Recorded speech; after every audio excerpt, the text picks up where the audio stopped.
ప్రాంతం వరంగల్ ప్రాంతం. అందుకే ఈ వరంగల్ అభివృద్ధి కోసం ఆనాడు పార్లమెంట్ ఎన్నికల సందర్భంగా కడియం కావ్య గారిని గెలిపించండి, మీ వరంగల్కు ఎయిర్పోర్టు తీసుకొస్తా అని ఆ రోజు మాట చెప్పిన ఈనాడు ఈ వరంగల్కి ఎయిర్పోర్టును సాధించి మీ ముందు నిలబడ్డా. ఇదే కాదు, రైల్వే కోచ్ ఫ్యాక్టరీ కావచ్చు, లేకపోతే అండర్ గ్రౌండ్ డ్రైనేజ్ కావచ్చు, వరంగల్ ఔటర్ రింగ్ రోడ్ కావచ్చు, అభివృద్ధి పనుల కోసం కాళోజీ కళాక్షేత్రాన్ని పూర్తి చేస్తామని ఆనాడు చెప్పినాం.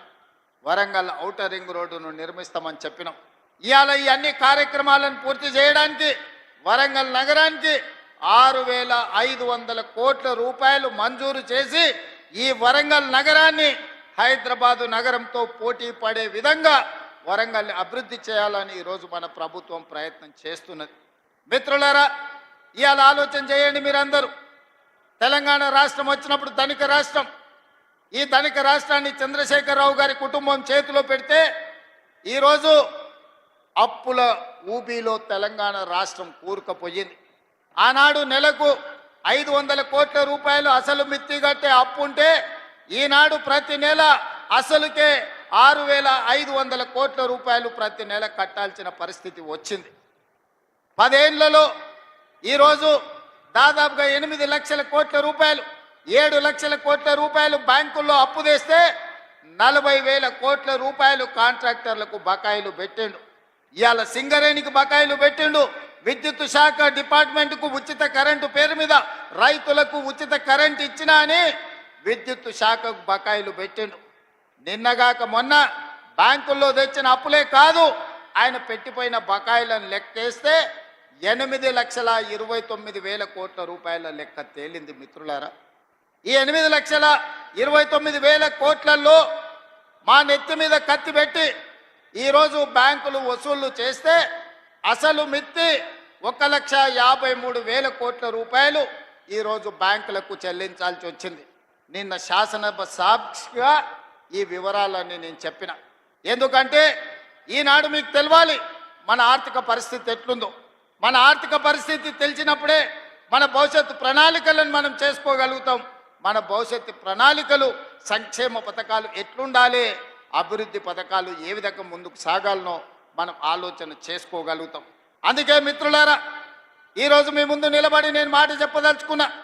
ఎన్నికల్లో ఇచ్చిన గ్యారంటీలలో ఆడబిడ్డలకు ఆర్టీసీలో ఉచిత బస్సు ప్రయాణం అని చెప్పినాం.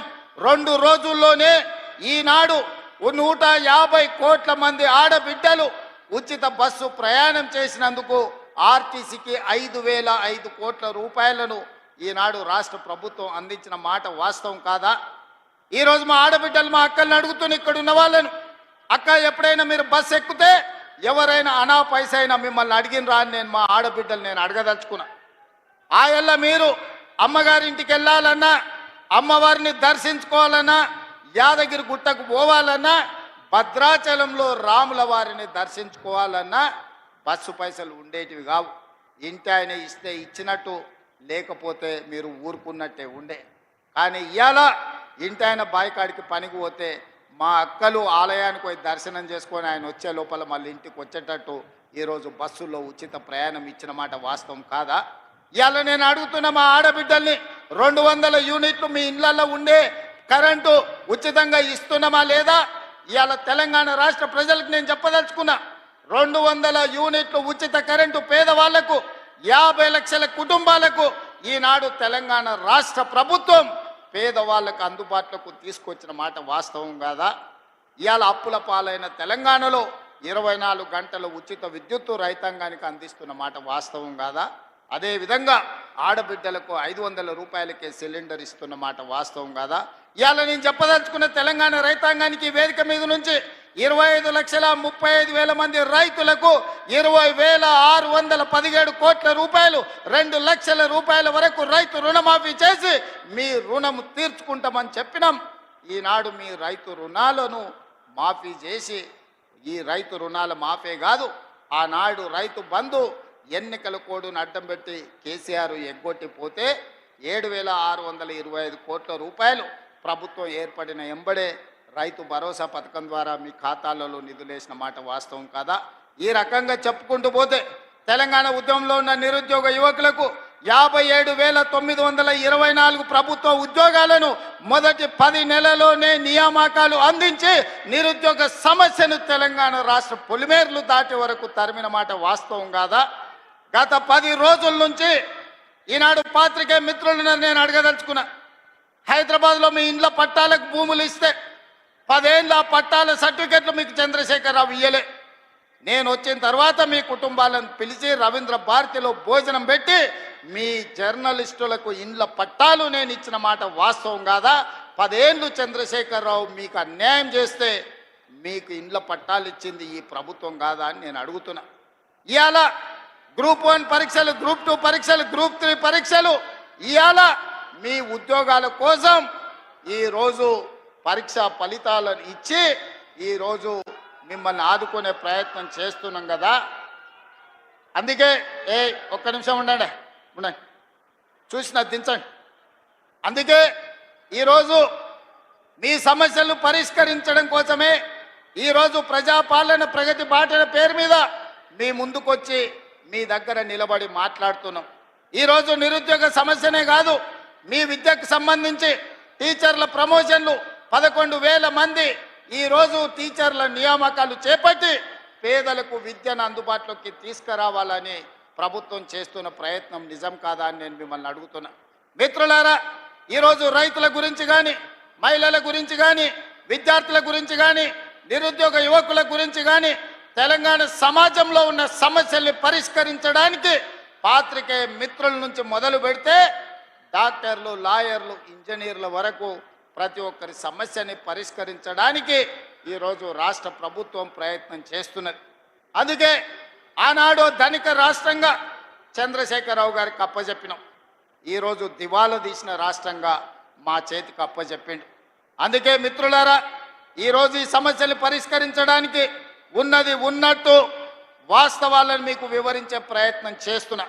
ఈరోజు రాష్ట్రానికి బడ్జెటు ఆదాయము తగ్గిపోయింది. బట్టి విక్రమార్క గారు పోయినసారి బడ్జెట్ 2,91,000 కోట్ల రూపాయలకు పెట్టిండు. కానీ వాస్తవంగా మేము గతంలో వేసిన అంచనాల కంటే తగ్గించి ఆర్థిక పరిస్థితి అబద్ధాలతో ఉండకూడదని బడ్జెట్ను తగ్గించే పెట్టినాం. అయినా అంచనాల మేరకు ఆదాయం రాలే.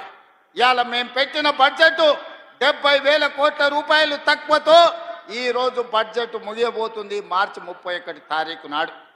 మరి ఇన్ని కష్టాలున్నా మీకు ఇస్తామన్న మాట ప్రకారం సంక్షేమ పథకాలను ఈరోజు అమలు చేసే ప్రయత్నం చేస్తున్నాం. అభివృద్ధికి అవసరమైన నిధులను ఈరోజు విడుదల చేస్తున్నాం. అభివృద్ధిలో భాగంగానే స్టేషన్ గన్పూర్కి ఈరోజు మీ విద్యకు ఇంటిగ్రేటెడ్ రెసిడెన్షియల్ స్కూల్స్ కావచ్చు, 100 పడకల ఆసుపత్రి కావచ్చు, మీ సాగునీటి ప్రాజెక్టు కోసం కావచ్చు, మీ ఇంటిగ్రేటెడ్ రెవెన్యూ డివిజన్ ఆఫీస్ కోసం కావచ్చు, మీ స్టేషన్ గన్పూర్ అభివృద్ధి కోసం కడియం శ్రీహరి గారు పెద్దలు అడిగిన ప్రతి మాట నిలబెట్టడానికి ఇవాళ 800 కోట్ల రూపాయలు మీకు మంజూరు చేయడమే కాదు, ఇంతకుముందు పెద్దలు కడియం శ్రీహరి గారు ఇదే వేదిక మీద నుంచి ఇంకో కొత్త చిట్టి మళ్ళా తీసి నా ముందర పెట్టిండు. కాగితాలు అక్కడ ఇచ్చిండు. కడియం శ్రీహరి గారు మొత్తం వినతి పత్రాలు ఇచ్చిండు. వారిని చూస్తేనే నాకు భయం అవుతుంది. వారు ఏ పైరవాడు గారు, ఏ సొంత పని అడిగారు. వారు వస్తేనే నా ప్రజలకు ఏదో చెయ్యాలి, స్టేషన్ గన్పూర్కు నిధులు తీసుకుపోవాలని అడుగుతూ ఉంటారు. అందుకే వారంటే నాకు ప్రత్యేకమైన అభిమానం. ఇది ఈనాటిది కాదు, 20-25 ఏళ్ల నుంచి కడియం శ్రీహరి గారితో నాకున్న పరిచయం. నేనే వారిని అడిగి కాంగ్రెస్ పార్టీలోకి రండి, నాకు అండగా నిలబడండి, ఈ